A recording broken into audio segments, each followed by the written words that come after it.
ಶಿಗ್ಗಾವಿಯಲ್ಲಿ ಸತೀಶ್ ಜಾರಕಿಹೊಳಿ ಹೇಳಿಕೆ ಎಲ್ಲರೂ ಒಗ್ಗಟ್ಟಾಗಿದ್ದಾರೆ, ಪಕ್ಷ ಗೆಲ್ಲುವ ಅವಕಾಶವಿದೆ. ಹಿಂದೆ ಶಿಗ್ಗಾವಿಯಲ್ಲಿ ಒಳ ಒಪ್ಪಂದದಿಂದ ಸೋತಿದ್ದೇವೆ. ಮುಂಚೆ ಒಳ ಒಪ್ಪಂದ ಆಗುತ್ತಿತ್ತು, ಈಗ ಒಳ ಒಪ್ಪಂದ ಆಗುವ ಅವಕಾಶ ಕಡಿಮೆ ಇದೆ. ಕೊನೆಗೆ ಬಿಟ್ಟು ಹೋಗುವುದು ಬೇಡ.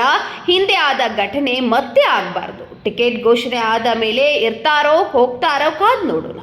ಒಂದು ಘಟನೆ ಆಗಿದೆ. ನಾಗಮಂಡಲದಲ್ಲಿ ಪೊಲೀಸರು ಹ್ಯಾಂಡಲ್ ಮಾಡ್ತಾರೆ, ಧ್ವಜ ವೈಯಕ್ತಿಕವಾಗಿ ಹಾರಿಸ್ತಾರೆ, ಪೊಲೀಸರು ಕೇಸ್ ಹಾಕ್ತಾರೆ.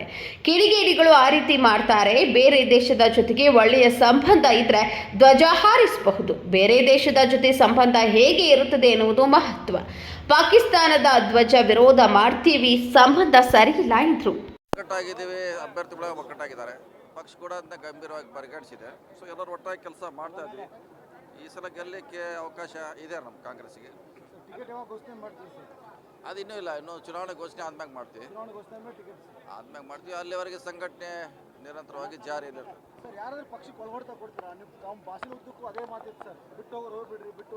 ಹೌದು, ಮನೆಗೆ ಹೋಗೋದು ಬೇಡಲ್ಲ.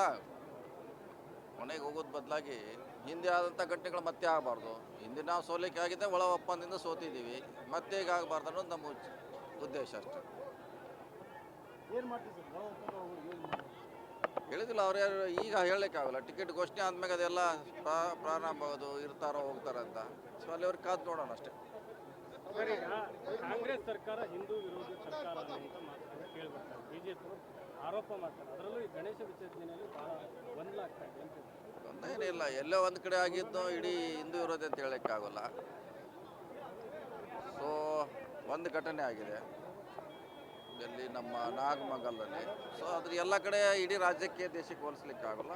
ಆ ಘಟನೆನೂ ಇದೆ, ಅಂದರೆ ಪೊಲೀಸರ ಹ್ಯಾಂಡಲ್ ಮಾಡ್ತಾರೆ.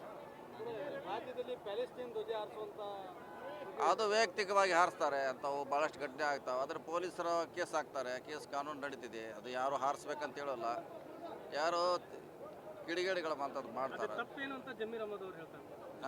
ಭಾರತೀಯ ತಪ್ಪೇನು ಅಂತ ಜಮೀರ್ ಅಹಮದ್ ಅವರು ಹೇಳ್ತಾರೆ. ಇಲ್ಲ, ಬೇರೆ ದೇಶದ್ದು ಜೆಂಡಾ ಡಿಪೆಂಡ್ ಅಪಾನ್ ಆ ದೇಶ ಸಂಬಂಧ ಹೆಂಗಿರ್ತದೆ ಅದು ಕೂಡ ಭಾಳ ಮುಖ್ಯ. ಒಳ್ಳೆಯ ಸಂಬಂಧ ಇದ್ದರೆ ಹಾರಿಸ್ಬೋದು. ಆದರೆ ಉದಾಹರಣೆ ಪಾಕಿಸ್ತಾನ ಜೆಂಡಾ ನಾವು ಹಾರಿಸೋಕ್ಕೆಲ್ಲ ವಿರೋಧ ಮಾಡ್ತೀವಿ, ಯಾಕಂದರೆ ಸಂಬಂಧ ಸರಿ ಇಲ್ಲ. ಸೊ ಒಂದು ಕಡೆ ಒಳ್ಳೆಯ ಸಂಬಂಧ ಇದ್ದರೆ ಹಾರಿಸ್ಬೋದು, ಹಾರಿಸಬಾರ್ದು ಇಲ್ಲ. ಆದರೆ ನಮ್ಗೆ ವಿರೋಧ ಇರುವಂಥ ದೇಶಗಳ ಬಾವುಟ ಹಾರಿಸಿದ್ರೆ ಅದಕ್ಕೆ ವಿರೋಧ ಮಾಡಬೇಕಾಗ್ತದೆ. ಅಂದರೆ ಶಿವಕುಮಾರ್ ಮತ್ತು ಸಿದ್ದರಾಮಯ್ಯ ಸಮಿತಿ ಅಂತೇಳಿ ಕುಮಾರಸ್ವಾಮಿ ಹೇಳ್ತಾರೆ, ಹಾಗೆ ಹೇಳ್ತಾರೆ, ಮಾಡೋರು ಮಾಡ್ತಾರೆ. ಮತ್ತು ಅವರಿದ್ದಾಗ SIT ಇತ್ತಲ್ಲ, ಅವ್ರ ಸರ್ಕಾರ ಇದ್ದಾಗ ಅದೇ SIT, ಅದೇ ಲೋಕಾಯುಕ್ತ. ಸೊ ಈಗೂ ಅದೇ ಇದೆ, ಅವರೇ ಅದೇ ಕಾನೂನು, ಅದೇ ಅಧಿಕಾರಿಗಳ. ಸೊ ಅದ್ರ ಮ್ಯಾಗ ನಂಬಿಕೆ ಇಡಬೇಕಾಗ್ತಿತ್ತು ನಾವು.